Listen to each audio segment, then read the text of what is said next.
To all who come to this happy place, welcome. Come on, everybody. Here we go. Off to Neverland. You're funny. I like you already. My name's Mater. Like Mater, but without the tuh. What's your name? Something, Robin. You're taking too many chances. Chances? You must be joking. Hey, everybody, it's me, Mickey Mouse. Truth is, I am Iron Man. Join me. Together, we can rule the galaxy as father and son. And now, our feature presentation.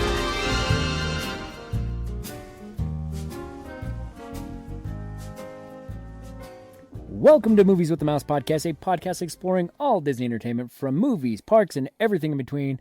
I am your host, Jacob, sitting alongside my co-host, my sidekick, my best friend, Emmett. Whoa. Did you have to think of your name there for a second, no, buddy? I thought you were going to add more. Oh, no, that's it, man. That's it. Welcome to episode 30. We are talking Dirty 30 here, boys. Mm-hmm. And what a girls. coincidence. Right? This 30 weeks of Movies with the Mouse, 30 years of Toy Story. Talking about the best Pixar animated film. You want to know what I found out that was kind of weird? What's that? When doing the show this week, Toy Story didn't come out this week. Really? Toy Story didn't release until November 22nd. Oh, dang. So, I mean, they're releasing a little early. Yeah. Hey, we'll take it, though. We'll take it. So, welcome back, everybody. Thank you for joining us once again.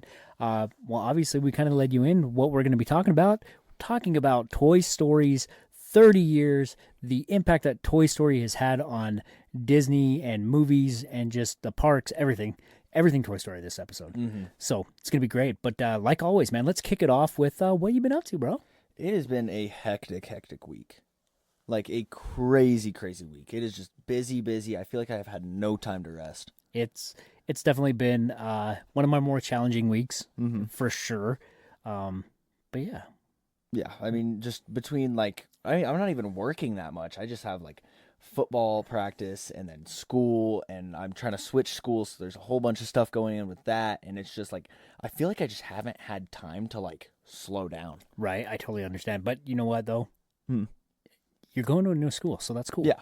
A fresh new start, kind of a little bit of a different vibe. Hopefully change your perspective. For sure. That makes it sound like you're a horrible kid and you're like you're getting kicked out of your school. He is not getting kicked out of his school. He's actually a very good student. He's at AP classes, everything like that. It was just time for a change of scenery and for sure. It was pretty cool. I mean, you're going to the school that I went to. Mm-hmm. So that's cool. Like my alum picture is up on the wall, so it's really cool because in the halls of this school, you can actually, there's like different classes. Mm-hmm. And if you look, you'll see me and my younger, better looking self. So I know that's not believable, but hey, you'll see it. You'll see it. So anyway, how was your week, man? My week was full of a lot of emotions, and we're not going to get into it. As far as that goes, I know that I appreciate everybody's prayers. I know we posted last night that we were going to be a day late. We are a day late. We apologize for that. But family comes first. Mm-hmm. Even with this family adventure that we do with Movies with the Mouse, if other family issues arise, we got to take care of family before we do anything else. And that's most important to me. So yeah, last week was hectic at work. It was kind of busy for a change. We kind of excited to have that happen. And then my week kind of took a weird turn in like the middle of it. Like Wednesday, we got some news that wasn't great. And then Friday, we actually went and seen the new Hamilton movie. Or not, I guess not new, but we saw it in theaters, which was way fun. It was so much fun. We'll talk about that here in a minute. Got to spend some time with my mom and James on Friday. So that was cool. Went to lunch, did some other stuff. And then Saturday, we started football games. Mm-hmm. We started playing football. Well, we didn't. I started coaching a football team that's played our first game, and we totally dominated. Yep. Like in Bucks fashion. You were a Buck, and we dominated then, and we continue to dominate now. And I'm just super excited for that. And then watched a lot of football this week. Oh my gosh! Yep. Opening week for the NFL, and there were some insane games. That Bills game, how did they come back from that? Unfortunately, I didn't get to watch the end of the game. I've seen all the highlights. I didn't get to watch it, but I've seen all the highlights. And it is 100%. insane. Down, like, what was it, 20 points? Down No, it's like 18 points, I think. Yeah, Yeah, it 18 was points or a something like solid that. chunk. And then just came back in the last like 5 minutes of the game or something. I'm so sad I missed it. I wish I would have watched that one. Our Denver Broncos got a W, Yep. which is always good. It wasn't pretty, but we'll take a W whenever we can get one. Everything else was pretty except for how Bo Nix played. Yeah. I feel like everything else looked. Our running backs are crazy good. Denver's defense is solid. Yeah. Like they looked really good. If Bo Nix can figure it out, we are going to. And I think it destroy will. this It's his year. first game. Yeah, for sure. It's his sophomore year. I think he'll be all right. I think it's a sophomore year, Yeah, right? he was a rookie last year. So, but yeah, football Sunday, and then Sunday had some family stuff going on, and that just kind of snowballed into. I mean, here we are on Tuesday night, still having some complications with that, but everything's gonna be good. And I appreciate you guys being willing to wait an extra day so we can produce our show. We talked about just taking a break this week, but not only do I take care of my family, but I take care of my podcast family, and I really wanted to make sure that we had this out for you guys. So Yeah, for much sure. love to you guys. Oh, some more love that I have to shout out because I keep forgetting. I'm not sure. So I'm kind of a nerd, and I like to look at our numbers all the time. I'm on there probably 2 or 3 times a day. And there is somebody, and you know who you are if you're listening. I don't know if you're using a VPN or if you're actually in Singapore, but every week you are listening to our show, and every time I see Singapore on there, I just get super excited. So I don't know if you're using a VPN that's from Singapore or you are actually in Singapore. Thank you so much. I just love seeing you on there. I don't see names or anything like that. I just see like the origin of where it's coming from. And dude, thank you so much. You jump on the Facebook page. Let us know who you are. Let's chat it up because that's super, super cool. And we want to thank you so much. Yeah. So that goes to everybody. But yeah, man. So I know it was a hectic week. What did you watch this week, man? Dude, I got in nothing other than Hamilton. Right? Like I was just go this week. I was constantly doing something. Yeah, that's it for me too. We just, like I said, it was one of those weeks where everything just kind of snowballed on us. We got to watch Hamilton, which was amazing. So in good. theaters. Like genuinely my favorite theater experience ever. That was really, really fun. We watched part of the Terrifier 3, which definitely don't watch with the littles. Very rated R. Excuse me. If you've ever watched any of the Terrifiers, I really like the first one, I think, more than the other two. Yeah, I've liked the first one a lot more than all of them. It's the lowest budget, the most campy, but art was like, I don't know, art seemed like, this is kind of weird, but he seemed genuine. Yeah. Like he stayed true to his persona in the first one. I think it's just that the first one was like kind of like a more fun film that the directors and writers made just out of like fun, and then the second one they actually tried to make a story, and that's where it kind of ruined it. Right, yeah, it's been weird. Like art's not as funny now. He's more of that jerk bad guy, but we're not going to get too far into that. I just wanted to kind of, that's something that we did watch. But yeah, other than that, man, I just haven't gotten anything in myself. Like it's just, it's been a week. It's been, I have one crazy week. I have Toy Story downloaded to my phone. I was going to watch during lunch, but why are you going to watch it during lunch? We get to go see it Friday. Because I wanted to watch all of them again and then watch it again. Toy Story is one of my favorites. And so I'd watch it all the time. Yeah. It's one of my all-time favorite movies. And so, yeah, I have 1 and 2 downloaded, ready to queue up and watch at work. And I just it's been kind of crazy and hectic, and I just haven't had a chance to sit down and watch. So, but yeah, so that's kind of it. I mean, we kind of lived a boring movie life this week. Yeah, for which sure. We know that's going to happen because just there's times that we're going to watch a lot, and then there's times that we're going to be dialed back and not watch a lot. But I'll always give you guys a recommendation of something to watch. I mean, there's always something good. There was actually, come to think of it, me and Mom watched a documentary over on Netflix. I definitely don't watch it with the littles, but once you put the littles to bed, pop some popcorn and go watch, I think it's called like Catfish, the High Schooler or something like that.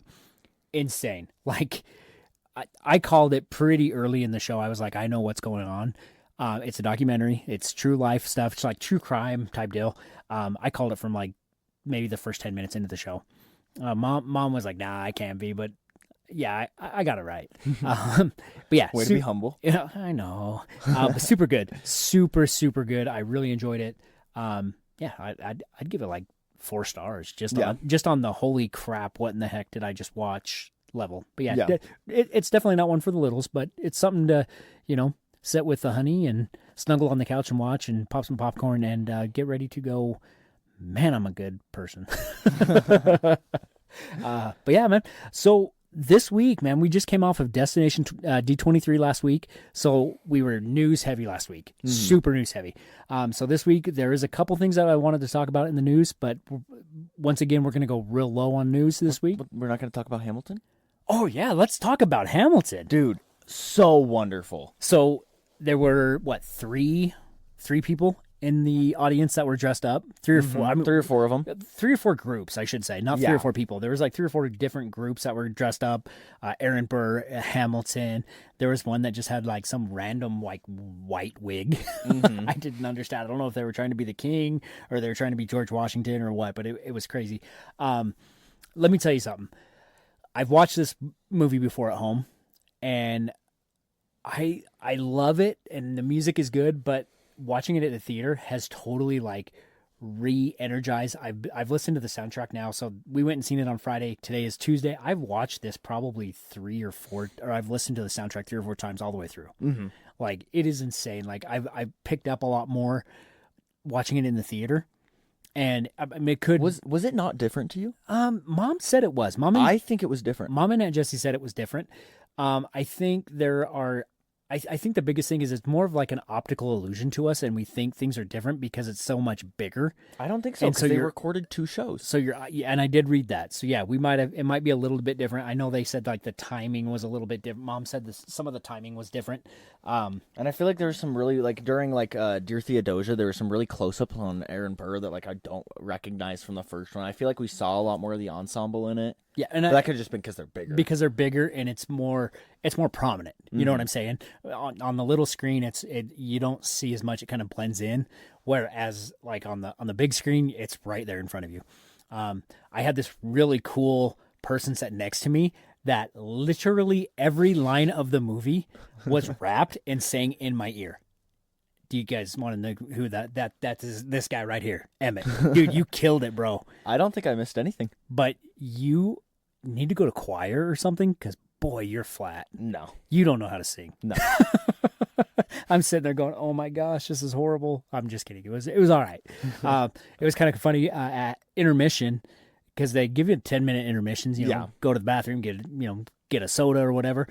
We stand up, and the kid that was behind us is like, "Bro, you were just throwing it down. That was so awesome." You're he was just praising you crazy. That was really cool. It was so much fun being there, and being there in the theater with a whole bunch of other absolute Hamilton nerds made it 10 times better to enjoy it. Right. It was super cool. I kind of want to go see it again in theaters. I kind of do too. I don't know when I'd get to it though. Yeah. Because it's only here for a week. Goes Friday. That's where I was at. I'm like, man, I'd love to go see it again, but I just don't know if I'm going to have time to go see it. But yeah, super good. Definitely so worth seeing it. If you have opportunity, Hamilton, go and see it. So by the time this drops, you only got a day. So I get out and check this out, because this is something you got to do. Yep. This is super fun. Did you see that Lin-Manuel Miranda, I think it was somewhere in New York, he actually showed up? I think it was the premiere. Was it the premiere? That was from. Okay. Yeah, and it was cool. And then there was another one that was an outstage or outside theater. Did you see this one? Where he was in the audience, and when they sing that song at the end, Hamlet or Alexander come back to bed, I got an early morning. He actually got up. Lin-Manuel Miranda actually got up and ran out, he was portraying it right there, and then ran out of the theater. I thought it was super fun. At least I think it was Lin-Manuel Miranda. It looked like him. Yeah. But it was super cool, super fun. We had a big group there. We did have a really big group. It was awesome. It was awesome to just go to the theater and just see it. And it was fun to see that it wasn't just 12 people in the theater. No, our theater was packed full of people. There was quite a few people. There was a lot of people. There was a lot of open seats, but there was a lot of people. There were a lot more than I thought there was going to be. Yeah. And they all sang. Oh yeah, all of us. I don't think there was a single person in there that wasn't singing at some point. It was super awesome. Sure. It was fun. I loved it so much. It was awesome. So, good call on getting tickets to that one, man. Yeah, I was super pumped. I wasn't gonna miss that. Right, I know. I was trying to dress up. Another funny story about that. The night before, we were telling Kaylee that I was gonna go as the king, and Emmett was gonna go as Aaron Burr. And so she actually spent Friday morning trying to find a dress, and we had no plans on dressing up, but we didn't tell her that. So she spent all morning trying to find a dress. Luckily, she didn't find one, so she didn't look like a nerd out there. But that would have been so funny. Yeah, it would have been. She would have been so mad, but it would have been so It would have been funny. like in Brooklyn Nine-Nine when Boyle dresses up for Halloween every year and no one else does, and then they all show up dressed up and he doesn't. So he runs back out to his car, puts on his costume, and they're all not dressed up when he gets back. I just watched that episode. Yeah, it was a good one. Totally sidebar. I want to shout out Kaylee. She's been helping me a lot this week with some family stuff. She's been a big rock star. So have you, man. I appreciate you guys. I know it's tough when your dad's not at home because he's taking care of some other stuff. I appreciate you, Kaylee. You're a rock star. I love you to death. You guys, both of you, have made me so proud this week in stepping up. So thank you. Sorry, I totally sidebar, but it just thinking of Kaylee and that story just made me really want to make sure I shouted her out because she means the world to me, and so do you, man. Yeah. So, all right. So let's get into the news, the very condensed, very little news that we got. Yeah. Take it away, man. So Disney has confirmed that dinosaur and restaurantosaurus at Say that fast. That is such a mouthful. Like crazy. At Disney's Animal Kingdom will be permanently closed February 2nd, 2026 as the final phase of the Dinoland USA transformation gets underway. The last day to experience both offerings will be February 1st, 2026. How do you feel about that, man? You know, I'm not the biggest fan of dinosaur, and I've never ate at the restaurant, but I've never eaten at dinosaur. Yeah, I can. Restaurantosaurus. Thank you, dude. I was gonna slaughter that even. I've never eaten there, and like I don't really care for dinosaur that much. Like I know that Jessie does. I know it's Jessie's favorite ride, and she is very, very sad about the closure. But I've never really been that big on it. Yeah, that's me too. I've never like. From what I know, so we started going back we started going to Disney World in 2017, excuse me. And from what I can tell, what I gather is by that time, the ride's always been kind of broken. Mm-hmm. There's like dark spots that used to be lit up. There's different animatronics that don't work anymore. So it's probably time. And I'm excited to see, sure. I'm Indiana Jones super excited to see Indiana Jones come. Because isn't it the same ride system? Same ride system as Disneyland's Indiana Jones. But this Indiana Jones is going to be a little bit different than Disneyland. So that's kind of cool. But I am excited for that. I'm sad to see Dinosaur go because it's kind of one of my favorite spots to go. I have a lot of memories there, like from our very first trip that we went and like you guys climbing we met Launchpad right there. That was our second time. That was our second trip. So but the first time when we were with everybody and we were kind of like climbing on the dinosaur and going through the gift shop and stuff, for some reason that moment really stands out to me. There was nothing like super special about it. But that kind of holds a special, for sure, place in my heart. So in other news, Blizzard Beach is closed. Mm-hmm. We are done as of recording. Blizzard Beach is now closed for the season, but Typhoon Lagoon is staying open. So the weather forecast in Florida looks pretty good. Yeah. You know, we downgraded from a blizzard warning to just a typhoon. So, I mean, like, you know what that's a play on, right? That's a play on when they were advertising that both parks were going to be open. Yeah. Okay. I was like, maybe that makes me sound weird. And in other news, did you see what they're doing with, Cosmic Rewind for September? I have not. September 21st, the only song that you will be able to get on Cosmic Rewind is September. Oh, dude, I was hoping that you were going to say it was going to be like Conga or Disco Inferno, something like random, because that's what the Guardians would do, right? 100%. Like it'd be like everybody's thinking, okay, we're going with September, right? Because it's September 21st, that's the song, and then they totally throw you off and like play Conga or Everybody Rules the World. Something that would be hilarious. I think that this is good because this is showing because this is the first time that they've done this, right? They didn't do. I don't think they did it last year. I don't remember. I don't recall them doing it last year, and I think that this will be the first time, which also implements that we are going to have more change to the soundtrack. Maybe we'll add a couple of songs, maybe drop a couple of songs. Disco Inferno. Everybody Rules the World. No, Everybody Rules the World is the best song to get on Guardians. No. Hopefully it doesn't go, but I would love to see some change in the Guardians soundtrack. That is one of my favorite games to play. Is like, what songs would you put here? Mm-hmm. Like, you know, like for me personally, I think like anything from Poison would be really good. Maybe not like I think that because we were up camping playing around with it. I think we decided on Jump would be the best song. Jump from Van Halen, Guns N' Roses, anything Guns N' Roses. Maybe if you could find the right one, maybe some Motley Crue, some Beastie Boys would be great. Just mix it up a little bit. Time for a little upgrade in the music. I think for sure, and they could do it so easily. It's like the Tron rework that they're doing. I would love, kind of like over at Universal, they had Rip Ride Rockets, and you could actually select your song that you wanted to hear. Awesome. I think that would be cool too. That you pick your song and they could have it to where because Rip Ride Rocket, you were like enclosed, so you couldn't really hear the next person's song. You could not, but they could do it that you vote as a cart of which song you're getting. Yeah, that would be be cool. So much fun. One other small tidbit that I wanted to talk about real quick is they are pouring footings for the coaster in Monsters Inc. land. Saw that. So that's going to be really cool in Monstropolis. They're pouring footings, getting ready for the big roller coaster that's coming. I can't wait for that. It's a fully indoor coaster, correct? Yeah.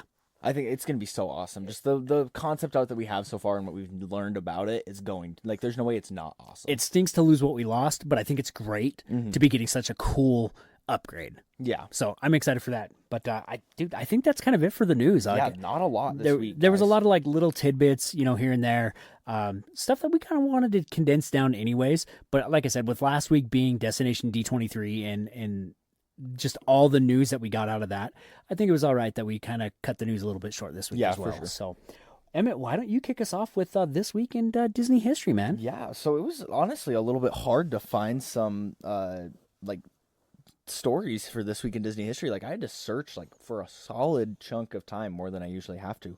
But kicking us off, September 7th, 1984, Morocco, the first new World Showcase Pavilion to be added to the original roster since the park's opening in 1982, debuts at Epcot.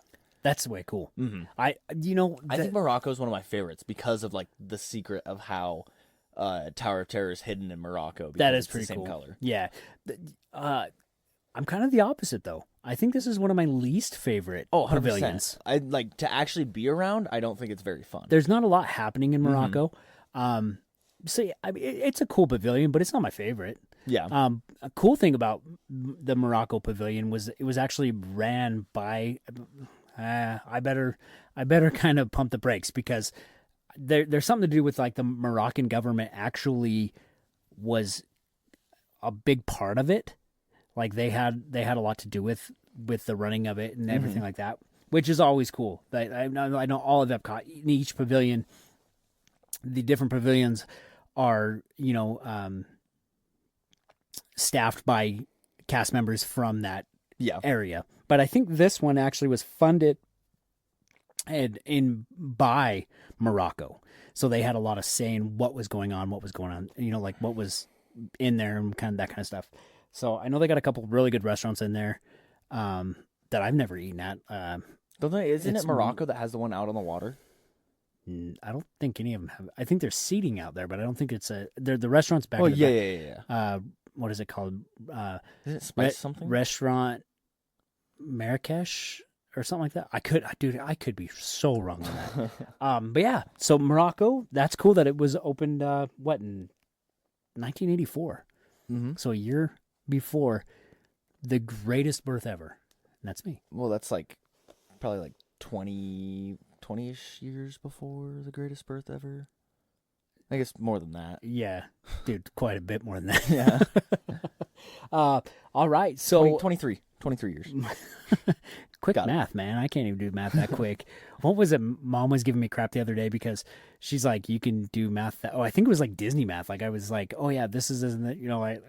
There was a question or something. And I was like, oh yeah, here we go. And she's like, you really did math that quick?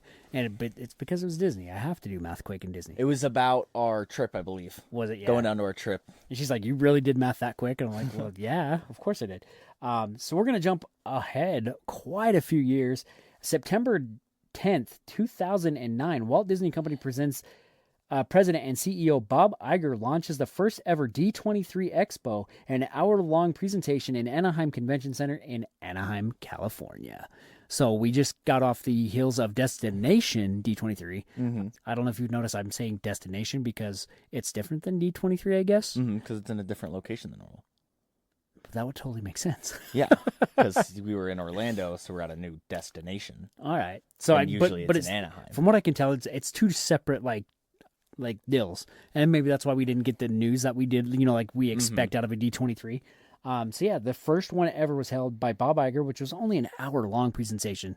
There in This Anaheim. This is just the first like presentation. This wasn't the whole thing. Oh, it wasn't the whole thing. No, it was still a 2-day event. Oh, okay. But this is just the very first start of it. I was thinking, man, this is crazy how it's grown into a 3-day, like, for lack of better words, extravaganza. Like, just huge.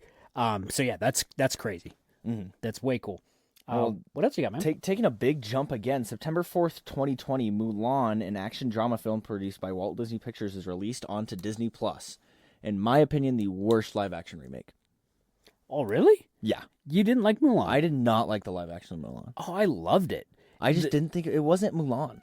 It felt completely separate. It did seem a little separate, but the cinematography of it is so beautiful. Oh, yeah, no, it's beautifully shot, but like that doesn't make up for the fact that it's not Mulan. And there's no Mushu. That's huge. No Mushu and no music. Mushu? What? Oh, come on. You're always cracking on me, man. What the heck?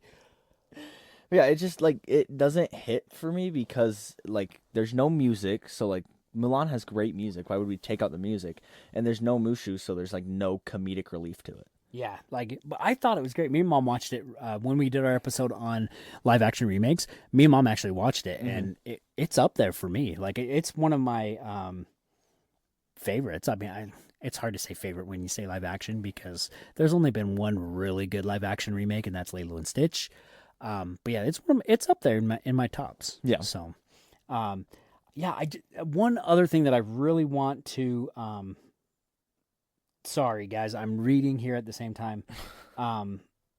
Is I want to touch on Disney and the events that happened in 2001 following 9/11.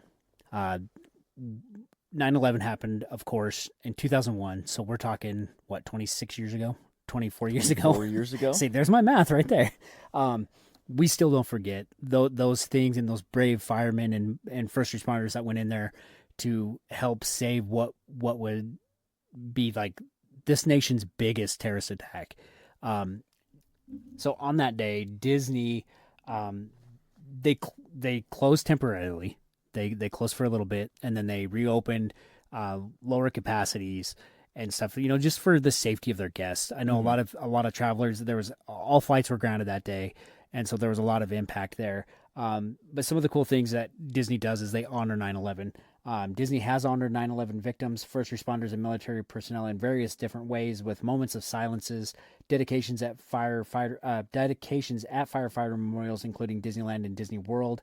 ABC aired documentaries, specials, and news coverage reflecting on 9/11. And just Disney does such a good job at remembering that. And that's very special. And I mean, it's very cliche to say, but we will never forget those attacks. I know you weren't around. I was a sophomore in high school, so I was actually younger than you are now when this occurred. It was a scary time, and it really brought our nation together, which was really cool.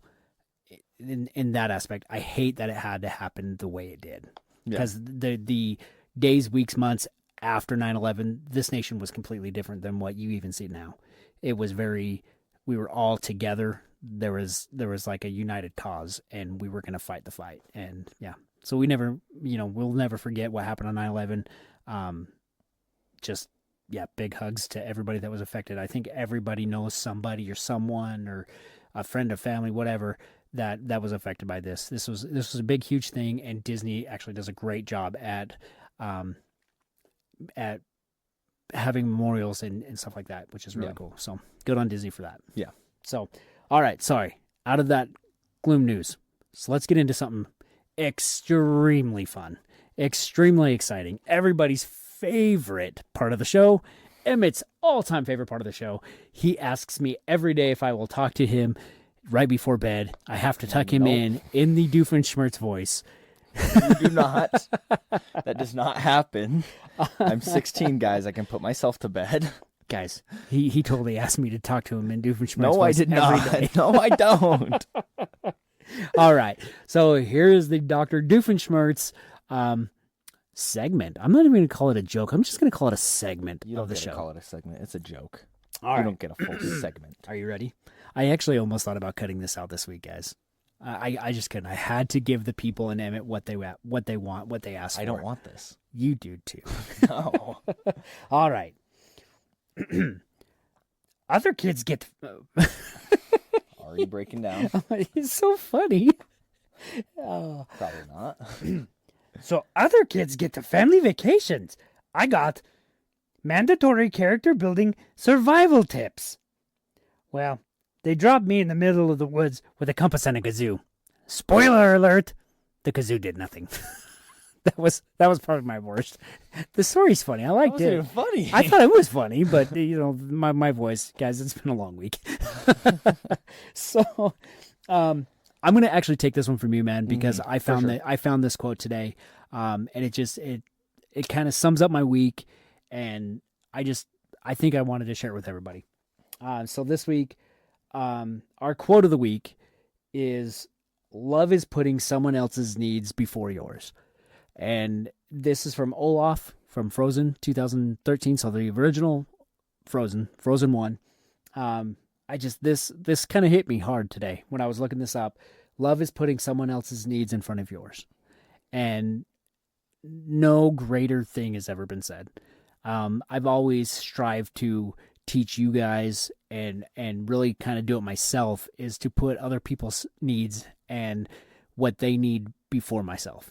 I will put myself last to make sure that, somebody's taken care of. I don't care who it is. If somebody calls and says, "Hey, I got a friend that needs this," I'm one of the first ones. I try to be one of the first ones there. I try to make sure that my family is represented in some way to make sure that those people are taken care of, because that is super, super important. I know, like I said, I've instilled it in you guys. I know when your friend had their fire this past couple weeks ago, this past month, I know you were up there trying to make sure that they, had their beds moved and had everything taken care of. Mm-hmm.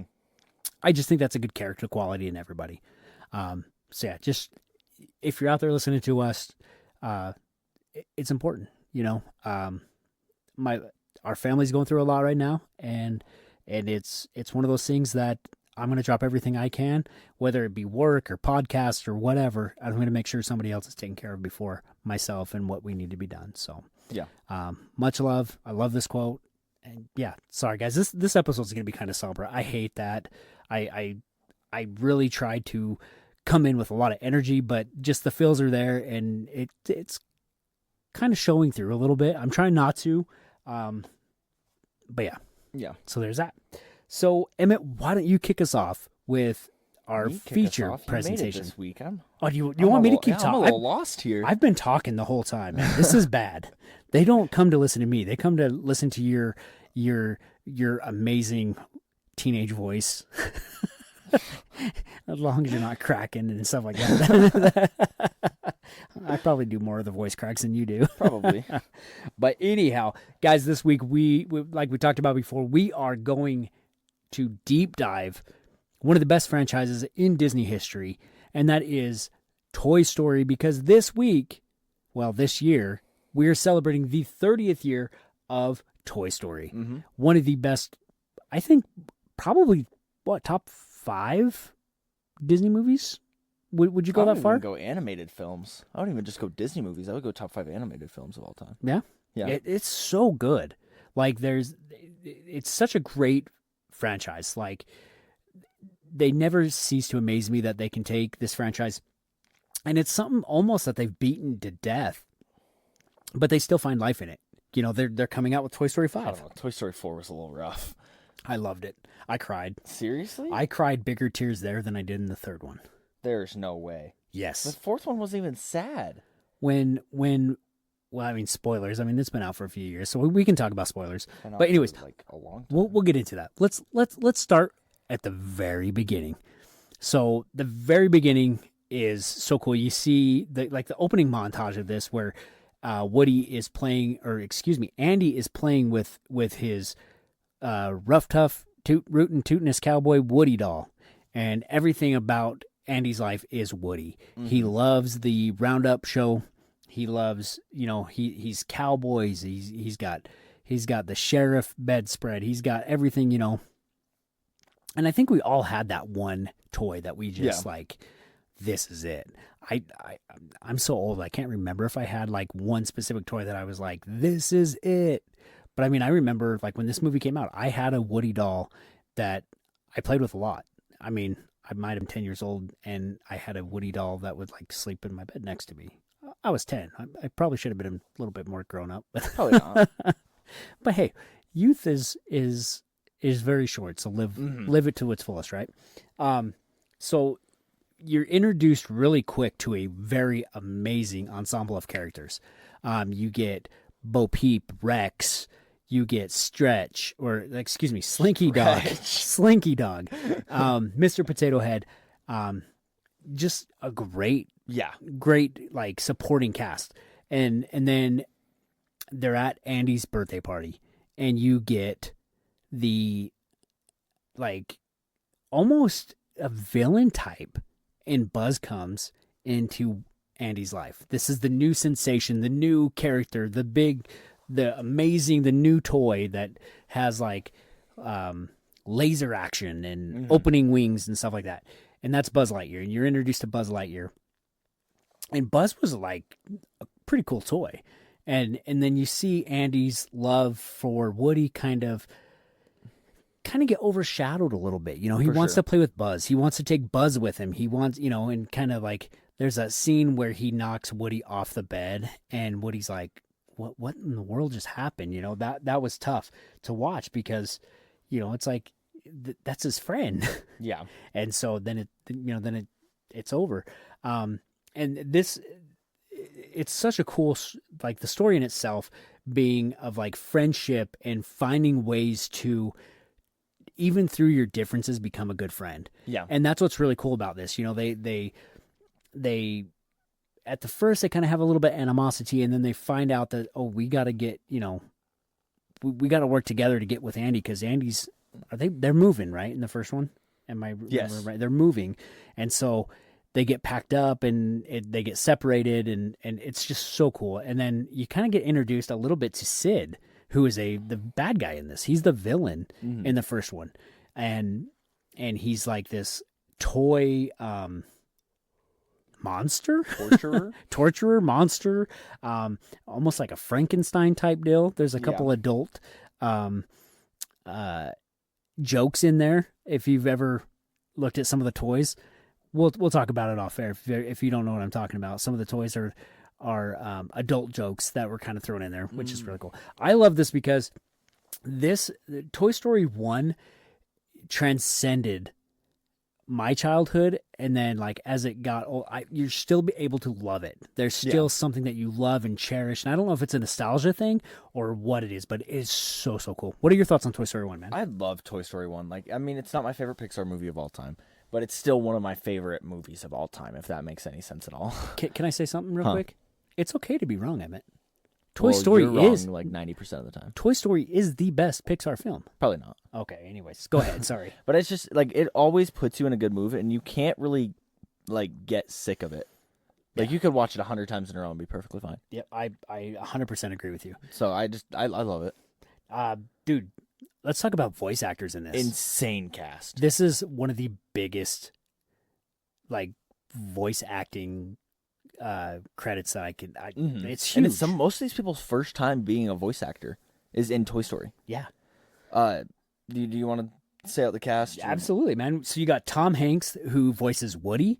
You got Tim Allen, who was big at the time because he's coming off of Home Improvement and just very, very large, very huge. He voices Buzz Lightyear. You got Don Rickles, the late great comedian Don Rickles. He's kind of a heckler type comic. You would love him. He's older, so he's like clean and he's semi-clean. You would love him. You'd think he's funny. He's very brash, very funny. He plays Mr. Potato Head. We kind of have that special spot with Mr. Potato Head, right? Being that we're from Potato Land, maybe a little bit. Not really. Way to go! I never had a Mr. Potato Head. I don't think I did either. But yeah, I never had one. The great late Jim Varney, who voiced Slinky Dog, That's Ernest. I don't know. You've probably never seen Ernest. No, I've seen Ernest. Wallace Shawn, who played Rex. So you know who he is, right? He's Princess and the Bride. Inconceivable. Yeah. Princess Anybody want a peanut? Yeah, I love that show. Actually, yeah, it's all right. It's all right. I love that show. I love him. He's great. You got John Ratzenberger, who has actually played multiple characters in Pixar movies. He plays Ham, the talking piggy bank. Annie Potts, who plays Bo Peep. Guys, this is such a huge cast of voice actors, and they do such a phenomenal job.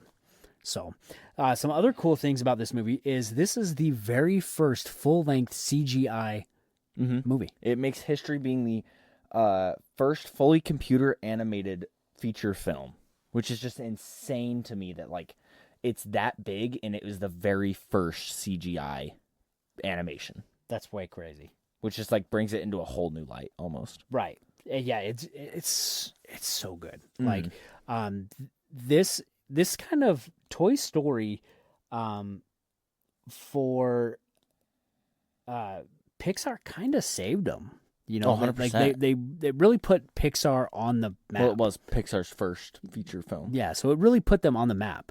And it was cool that Disney and them had that collaboration and to bring this out like they did. So yeah, Pixar was actually really close to, like I was saying, they were really close to being into a collapse. Like they weren't doing very good, and this really helped bring them out. Steve Jobs, the great Steve Jobs, yep, Apple, right? John Lasseter and Ed Catmull, they made a big gamble and it paid off, huge with this movie. The box office, this was a huge box office success with a 373 million worldwide. Then it was massive for 95. That was a huge showing. Like, that's still a really good box office number. Even now is pretty good. I mean, that's what I meant. I wonder how much that would be like today. Like, and how much it cost them to produce to make this, and then how much in comparison. I mean, come on, man. Do the quick math. You're the math genius. Dude, I'm not an inflation calculator. That would just be absolutely absurd. So, following off of Toy Story 2, which we saw so many great things. We're leaving so much off. We're leaving off Pizza Planet and the aliens and the claw and, just all the army men. Dude, Toy Story 1 was just so great. It has so many great moments. But followed up in 1999, you got Toy Story 2. Originally meant for a direct-to-video, but was brought to theaters because the success that the Toy Story 1 had. And they're like, you know what, let's try it. And I can't even believe that, like, after Toy Story 1 and how successful it was, they thought that they could do that. Right. Like, that's just absurd to me. Dude, and it showed that Pixar wasn't just a one-hit wonder. Because I know in between there they had, like, Bug's Life. It didn't do great. We love it. Yeah. But it didn't do good. And then you had this come out, which was massive. Toy Story 2, not one of my favorites. You get a few more characters that are beloved. Like, you get Jesse and you get Bullseye, the prospector Pete. It's good. I like it. It's just not my favorite. Toy Story 1, it's hard to beat Toy Story 1. I think that Toy Story 2 is probably the worst one in the franchise. Really? Yeah. Why do you say that? I feel like there's a lot of forgettable moments in Toy Story 2. Yeah, I really like the cone scene where they're like going across the street in the cones. That's one of my favorites. But like I feel like there's a lot that just like is trying to knock out like the whole like Buzz and Zurg fight in the elevator is just Star Wars.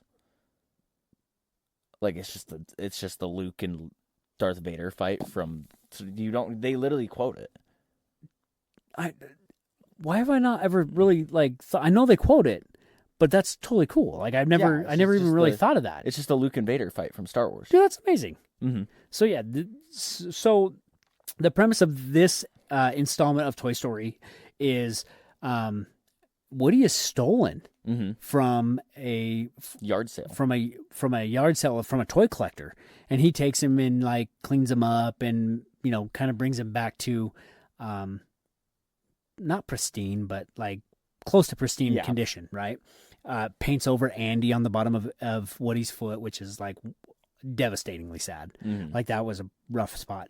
And then he wants to sell him to a Japan toy dealer so he can, because they have the whole set. They've collected a set. This is Woody comes from Woody's Roundup, right?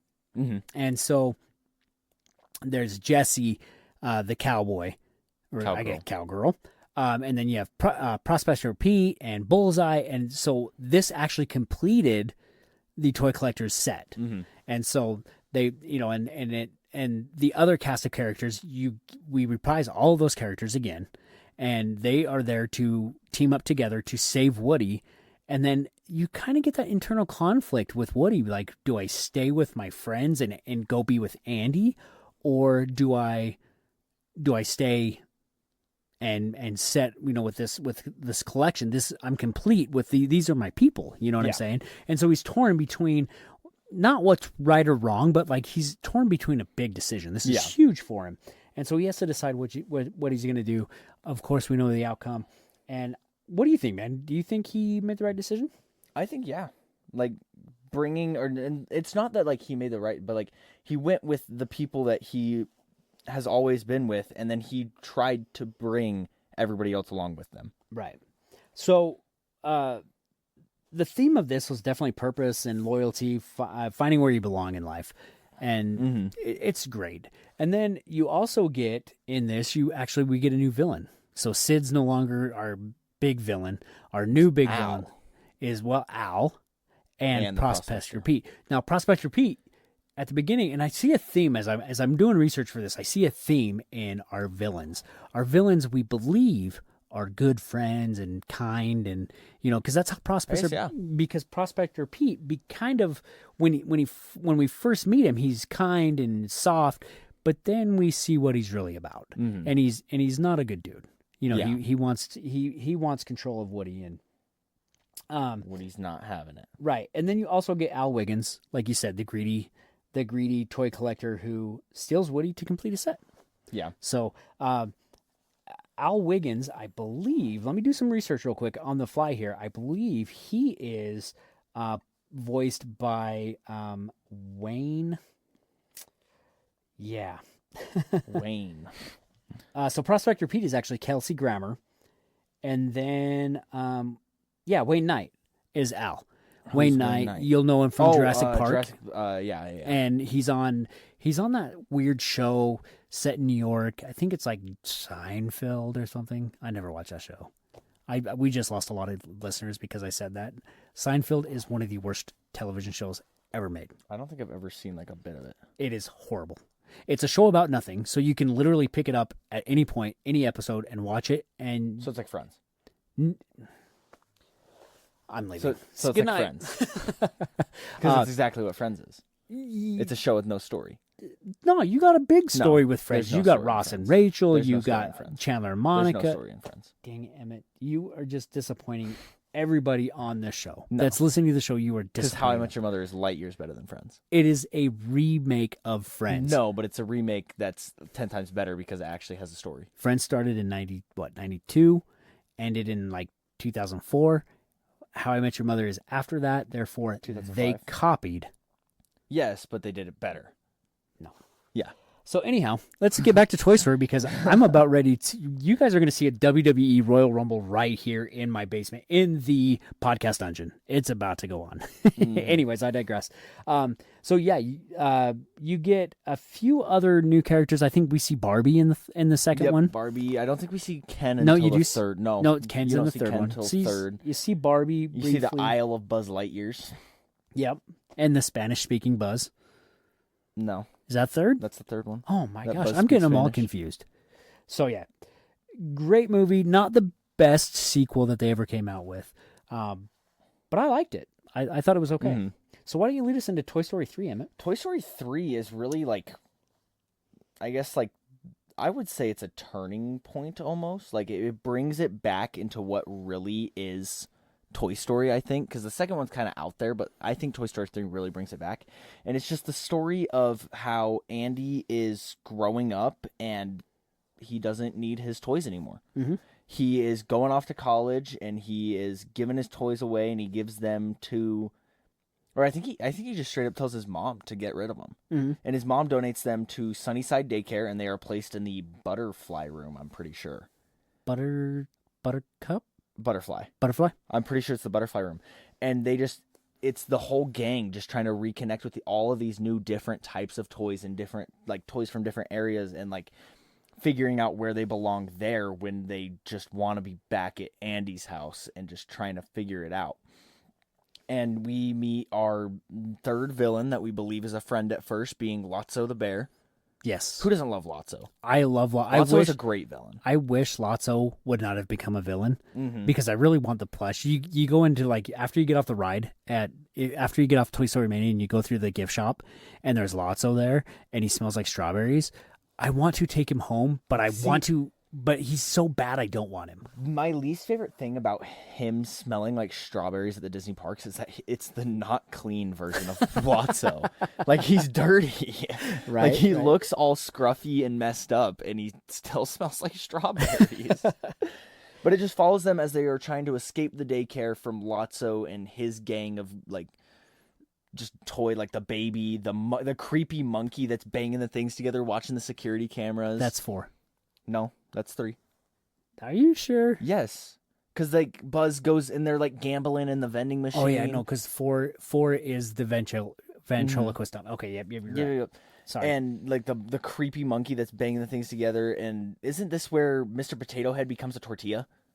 Because he loses his body and he, like, puts all his body parts onto a tortilla and is walking around as a tortilla in the sandbox.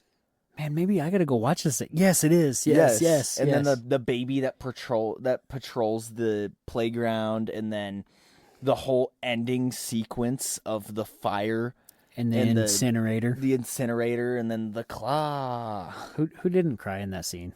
Have you seen the meme that was going around where they got the VHS of it and cut the tape right before the claw grabbed them, and then redid it to put the credits right there?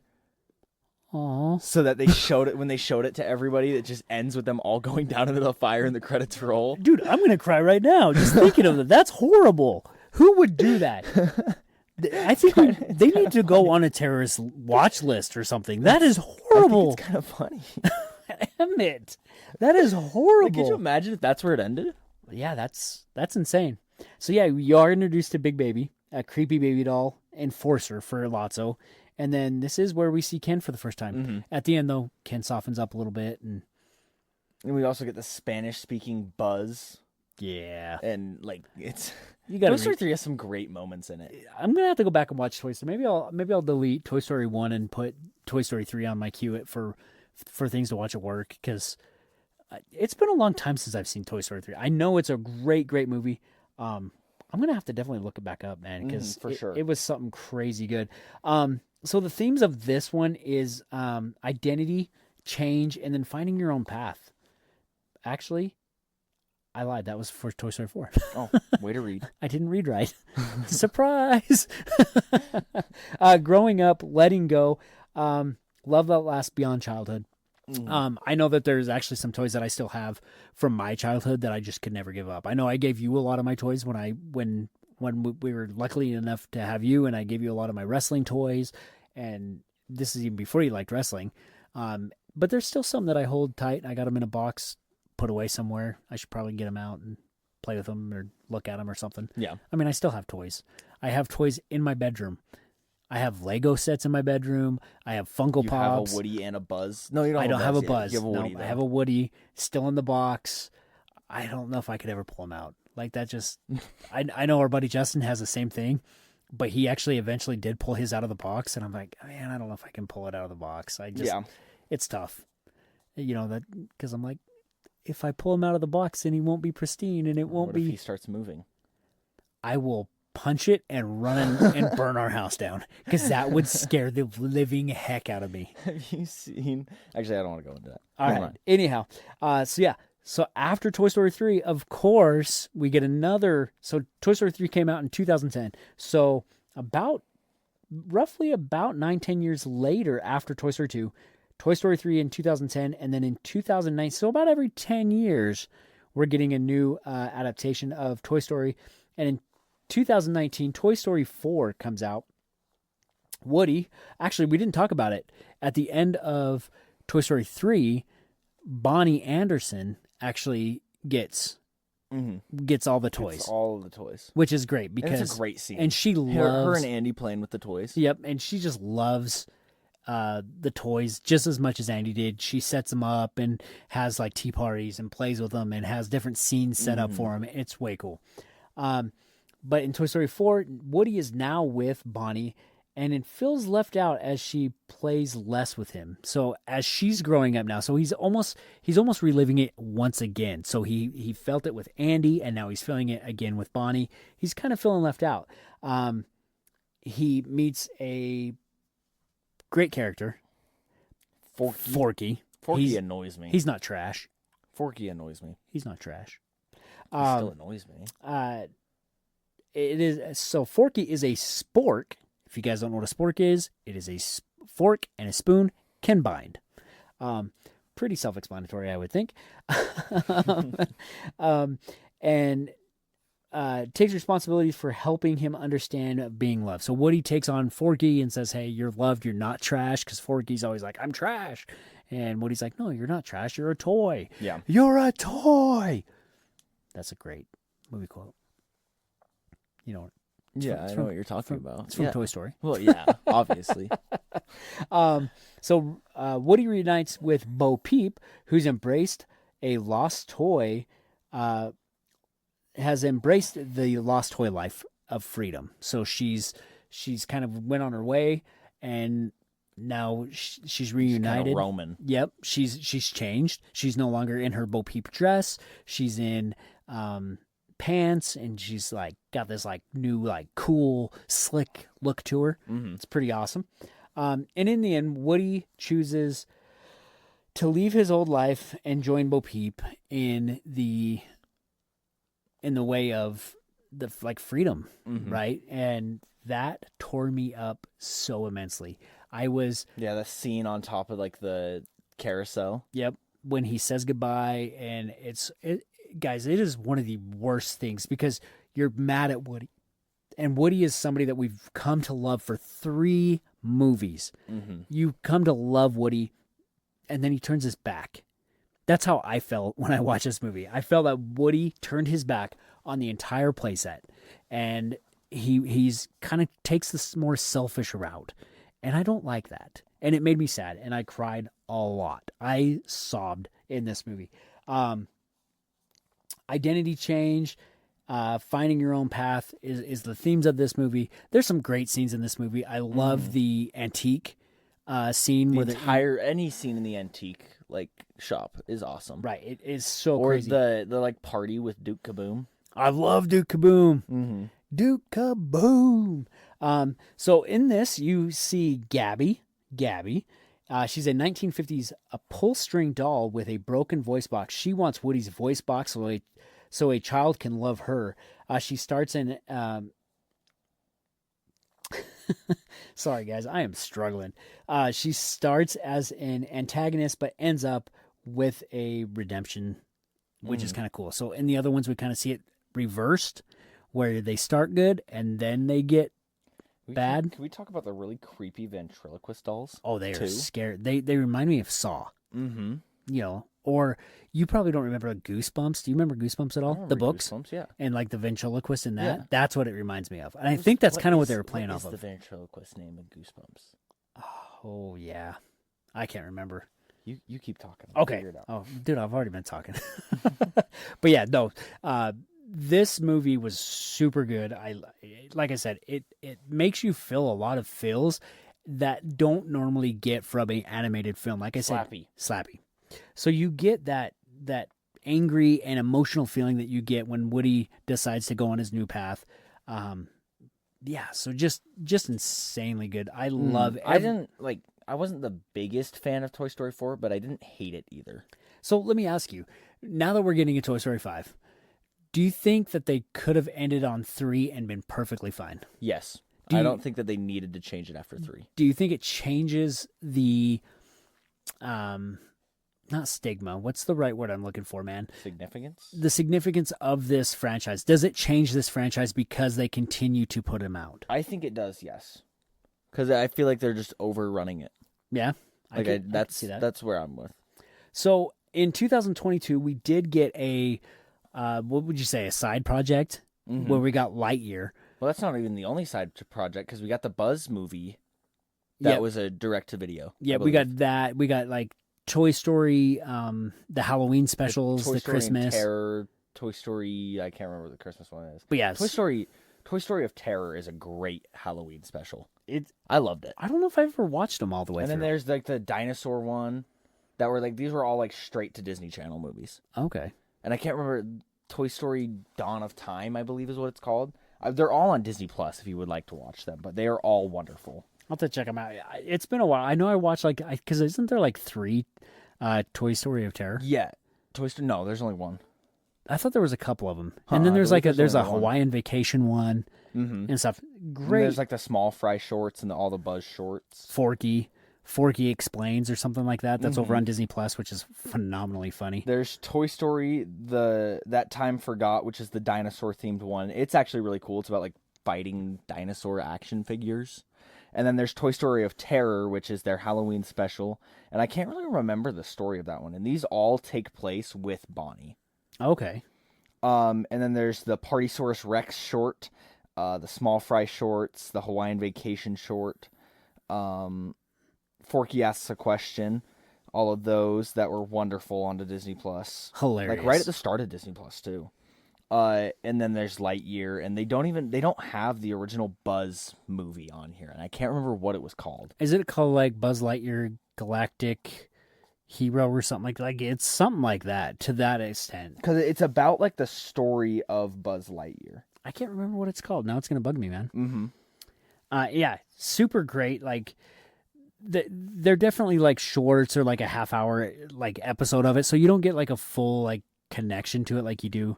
Buzz Lightyear of Star Command: The Adventure Begins. It's a TV show, and I think it was a TV show and a movie. I don't know. I remember watching this with Colby because Grandma had it as the VHS, and I remember watching it and loving it. Uncle Colby loved Buzz Lightyear. Mm-hmm. Still does. I don't know. So yeah. So let's get away from the movies. So we've talked about the movies. Actually, before we do that, let's talk about short real quick because we don't know too much about it right now. And that's Toy Story 5 coming in November of this year or 2026? 2026. 2020. So we got a year. Maybe 2027. We got a while. Okay. So another adaptation of Toy Story. Mm-hmm. What are your thoughts, man? I don't think it's going to be the greatest just because I think we're doing too much. Yeah. I think they're going to ruin the whole ending of Toy Story 4 because they're bringing everybody back, but Woody and Bo Peep are out on their own, so how are they going to write that back into it? And what's the point of making him a lost toy just to make him not a lost toy in the next one and have it be about getting over electronics? Right. So I don't know how they're going to write that, and I don't think it ends well. I could see that. And I don't know, like when they announced Toy Story 4, I wasn't excited. I was like, man, really, you're going back to this and you're going to ruin the franchise. And I thought it was great. Toy Story 4 is one of my favorites. And so Toy Story 5 yet to be seen. TBA. Right? Yep. Or TBD, not TBA. Yeah. TBD. We're gonna shelf that. We'll talk about it as we get more information. And yeah, so it is coming 2027 or 2026. I believe it's 2026. Yeah, I could be wrong though, but it's gonna be. We got a while. So let's talk. Let's leave movies behind. Let's talk about the impact in the parks. So back in '90, I think the first time I ever went to Disneyland was in '96. So it was right after this film first came out, and it was over there, kind of in between,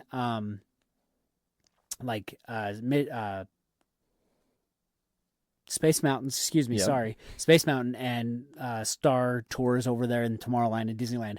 They actually had it was like a whole area where you were shrunk down to a toy and you'd walk around and there's different like slides and activities. And there was like, there's like Etch-a-Sketches, like larger than life Etch-a-Sketch. Oh, fun. And what's the Light Bright? You could do Light Bright there. There's a whole bunch of like cool activities. It was like just an area like it wasn't like an attraction, like a ride attraction, but it was something cool that you could go in and just like kind of like the play zones in Epcot. Yeah, exactly, exactly. And it was really cool because like I said, I loved Toy Story, and so this was really cool to go in there and see it and become a toy and see your favorite characters, see Buzz Lightyear, see the Army Men. That was cool back then. They were had them like on snowboards, so they couldn't they had hardly, to hop. Yep. And so it was really, really Even cool. at the start of Toy Story Land, they had them on those. Did they? Mm-hmm. So it was and then super, people super cool. started falling, and they had to separate their feet. Oh, yeah. That would stink. You fall on your face and in front of hundreds of people watching you as you're an Army man. Could you imagine like nowadays doing that with the amount of video and stuff that are going on? And like it would be all everywhere. over. It would be so everywhere. So let's talk about the impact that it had in Florida. So we started out with just Toy Story Mania and Buzz Lightyear, Space Ranger Spin, which are huge, huge attractions. They are super big, beloved by a lot of people. I know I like Buzz Lightyear Space Ranger Spin, but I love Toy Story Midway Mania. I would rather do Space Ranger Spin than Midway Mania. See, that's why this works so well, is because we are two totally different people. I love Midway Mania just because you get every character. There's there's something good, and I'm pretty decent at Midway Mania. I'm not good at Buzz. I'm great at Buzz. Buzz Lightyear, my gun's always broken, and bro. it just doesn't work. Sure. I don't think the gun's ever broken. So I think you just suck. In 2019, I think it was 2019, 18, somewhere in there, we got Toy Story Land. We got Andy's Backyard. So why don't you break that down a little bit for us, man? Andy's Backyard gives us a whole new land in the back corner-ish, I'd say, of Hollywood Studios, giving us just like the same feel that what you were talking about in Disneyland. We get shrunk down and basically thrown into Andy's Backyard, with Slinky Dog Dash being a isn't it themed after like a Hot Wheels car that he put Slinky on? So it's a roller coaster set featuring Slinky Dog. Oh, okay, is what it was, and so Andy's built this in his backyard for everybody to enjoy. Mm-hmm. And then you also have Alien Swirling Saucer, which is like a tilt-a-whirl kind of ride that you're just getting flung around and spun about. I always think when we're in Disney World, I'm like, who wants to ride Alien Swirling Saucer? And then you ride it, and you're like, holy cow, that was so much fun! I want to do it again. And the music's banging, dude. I love the music on Toy Story. On Alien Swirling Saucer, great. Yeah, and then I'd say Slinky Dog's the biggest attraction in Toy Story. Oh, by far. And then we have Midway Mania, which was moved from where now is the Incredibles area. Yeah, so they changed the entrance. So the entrance used to be where they have like Pixar Place.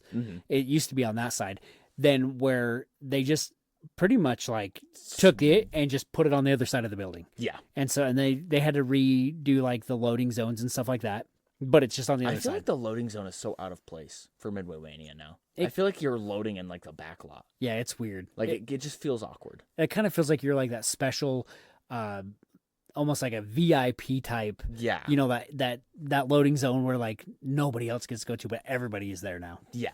It's kind of weird. Let's talk about this real quick because this is one of my favorite parts of this land is the queue inside Toy Story Midway Mania. There's so much cool stuff. It's like the queue itself. So like the not extensions, but like the bars and stuff to kind of keep the queue going, you know, like in this area is all, it resembles like, Connects, which is like Legos, which is really cool. It's all put together and it has like cool, like different connecting pieces. And then, you get the big animatronic of Mr. Potato Head, which sometimes works and sometimes doesn't. Yep. There's different like Uno cards and Chutes and Ladders characters, Candyland characters, crayons, all sorts of stuff. So much crazy There stuff. is so much to look at. I love this There's queue. never not something to look out in this queue. Right. I love this queue. So if I don't get a lightning lane for this ride, I'm okay with it because as long as the line's not like insanely long, because who likes to wait in lines?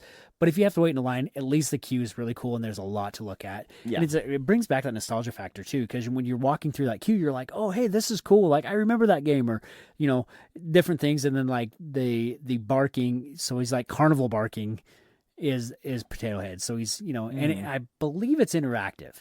So like every once in a while, there's a cast member that is voicing it, if you will. And so it's kind of like a Turtle Talk with Crush, and they'll interact with stand buyers in the queue Bystanders. Bystanders, thank you. And that's really cool. Yeah. And then let's talk about eats, man, because when it first opened, there was only one place to eat, and that was at Woody's Lunchbox. It has pretty good food. Never eaten there. They have like a brisket, a grilled cheese, tomato soup. It's like Western food. They have Pop-Tarts. It was a very good quick service. A lot of people loved it. The biggest complaint out of there, though, is there wasn't enough seating and there wasn't enough shade. It was hot when it first opened. It was way hot back there. There was nothing blocking the sun. And then shortly after that, well, not too long ago, I think within the last couple years, I think it was last year. 2022. 2022? Or are you talking about 2023? Woody's Roundup? Yeah. 23. So they opened a sit-down barbecue and inside there, and I haven't eaten here. I didn't get a chance. I wanted to, and I just didn't get the opportunity. But it looks and smells amazing. If you're ever back in there, you can smell it, and oh my gosh, the barbecue smells so good. It's a family buffet style.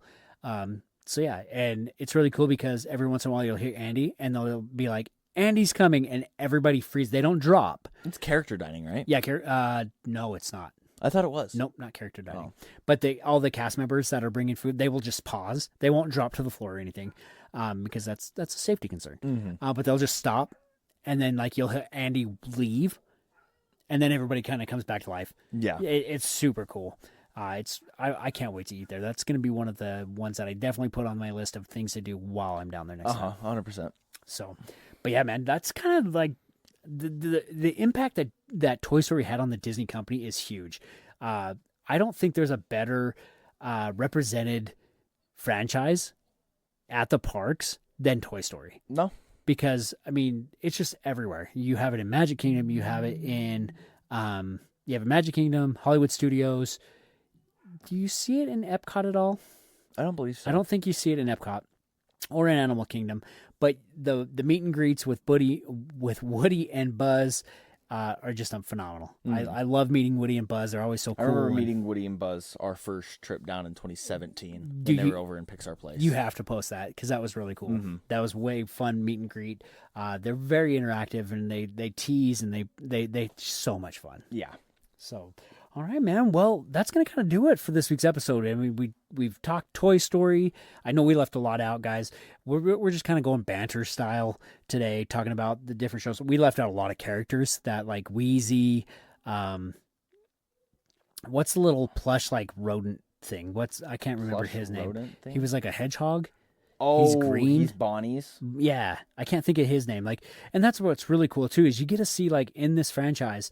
Bonnie's characters. There's like there's a unicorn that we're introduced to. Yeah, just a lot of cool stuff. So, but what do you got for closing statements, man? I don't have much. Just get out there, rewatch all the Toy Story movies, enjoy 30 years of Toy Story. It is re-releasing in theaters this Friday. It'll be in for a week. I know AMC is showing it. I don't know who else, but just get out there and go rewatch the original Toy Story for 30 years of Toy Story. Awesome, man. Well, yeah, dude. So my closing, I was going to say closing statements. I had to stop myself. My closings this week, man, like always, Pops, I am all over the place. You're not supposed to say arguments. I know. You keep trying to say arguments, and you were saying that you were almost about to say arguments, and then you said statements. Okay. I'm so confused at what I just said. Guys, it's like 10:30. I've been up since 4 a.m. this morning. I am tired, but I wanted to get this out for you guys. So my closing for this week's show, guys, pop some popcorn, sit down with your family, enjoy Toy Story. Just have a lot of fun with your family, guys. It's super important. Make those memories while you can. I can't stress that enough right now. Just get out there as a family. Go see Toy Story, guys. I can't wait. I know we're gonna try to.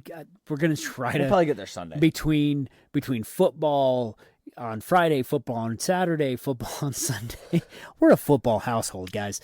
I know we are gonna try to get out there and see this. I think we talked about even maybe hitting it up like Friday before our football game. We have our first flag football game that we're coaching this week. So I think we actually talked about going like Friday at 4:00. So that'll be fun. Yeah, for sure. But yeah, just get out there, guys. In a couple days, we got 9/11. Remember those that have fallen and those first responders that went in there and risked their lives to save lives, and just be friendly to everybody, guys. That's key. Don't lose the magic, and be there for family and love each other, and just make the best of every moment that you have with your family, man. You never know when that might end. And so that's going to do it for this week's journey through the magic of Disney movies. Thanks for watching, listening, and dreaming with us. And until next time, may your week be filled with adventure, laughter, and a little bit of Disney magic. And until next time, we'll see y'all real soon. Good night. Good night. Until we see you again, have a safe trip home. Thank you and good night. So long, everybody. See ya real soon.